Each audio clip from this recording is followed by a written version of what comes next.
Gen Z होचंती आम देशर भविष्यत। आमे जेनजी पई बहुत गर्वित।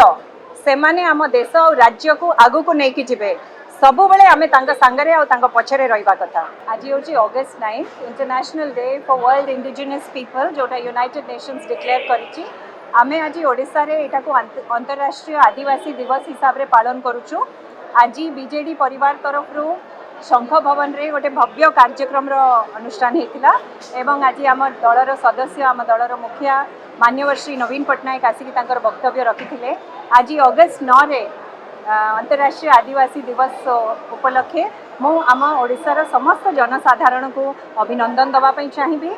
आज चर्चा होची आदिवासी भाई भौणी मानकर परंपरा उपरे पारंपरिक ज्ञान उपरे तांकर संस्कृति ऐतिह्य विषय किंतु चर्चा एटा भी होची तांकर अधिकार उपरे एवं तांकर सशक्तिकरण उपरे। बिजू जनता दल श्री नवीन पट्टनायक नेतृत्व रे सदा बेले सेवा भित्तिक राजनीति रे विश्वास रखिछि एवं सशक्तिकरण भित्तिक शासन रे एम्पावरमेंट बेस्ड गवर्नेंस और सर्विस बेस्ड पॉलिटिक्स होची बिजू जनता दलर मेन आभिमुख्य। से आपण देखिथिबे 24 वर्षर शासन काल रे मान्यवर श्री नवीन पट्टनायक अनेक एमती स्कीम गुड़िक आनी आमर आदिवासी भाई भौणी जोटा कि सारा देश रे गोटे मॉडल होता। आमर स्पेशल डेवलपमेंट काउंसिल 23 जिले रे आदिवासी भाई भौणी मानकर परंपरा तांकर नृत्य तांकर कला तांकर ऐतिह्य को प्रमोट और प्रिजर्व करने लाभ स्कीम दिया होता। आमर भाई भौणी मानकर जो माइनर फॉरेस्ट प्रोड्यूस पे गोटे आमर मिनिमम सपोर्ट प्राइस दवाई शिक्षा क्षेत्र में अन्वेषा एवं आकांक्षा भाया स्कीम कराइला।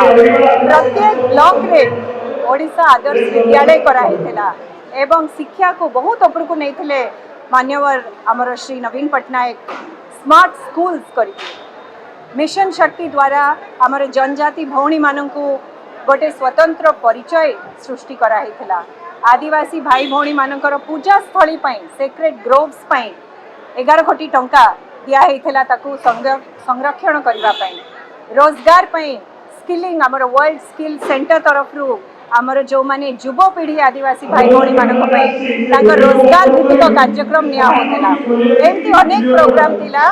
केंद्र सरकार को 169 आमर कम्युनिटीज मानक एसटी लिस्ट रे इंक्लूड करा जिवो तापई आमे दाबी रखिथिलु।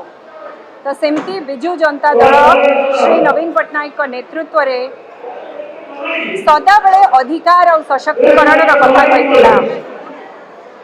शिक्षा सहित सशक्तिकरण संस्कार एवं ऐतिह्य एवं परिचय सहित रोजगार। सो एथिरे मु आउ थरे आपण माने समस्त को आपण मानक द्वारा आजिकार दिनर अभिनंदन जनाऊँ। धन्यवाद। जुहार।